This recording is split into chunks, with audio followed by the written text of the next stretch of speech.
Assalamu алейкум достор.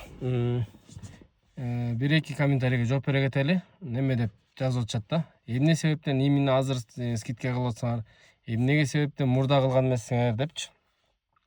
Кээ бир моменттер бар го, скидка кылган моменттерчи. Кышкы товарлар сезону бүтөйүн деп атканда скидка кылат го. Биздики именно азыр футболдун сезону келгенде скидка кылып атпайбызбы?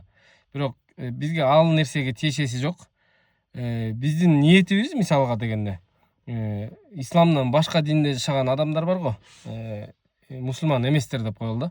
Мусулман эместер скидка кылып атпайбы, мисалы үчүн новогодний скидки деп мындай өздөрүнүн майрамы келгенде скидкалар жасап атат да. Анан биз мусулманбыз деп коюп, анан мусулмандарда бизде ыйык эки майрам бар дейбиз дагы. Биздин майрамдар келгенде мусулмандар наоборот болуп атабыз да.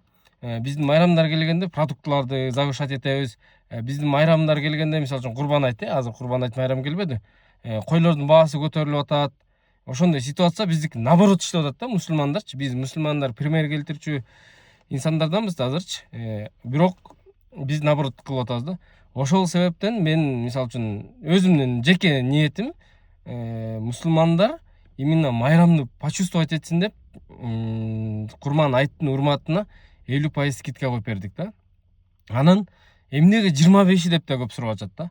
25-ин мен тандаган жокмун, биздин катталуучулар тандады.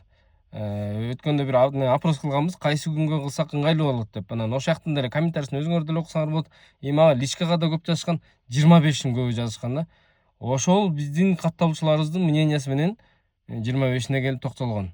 Мен ойлойм, ушу көбүрөөк биз абдаваться этип аткан вопросторго жооп бердим деп.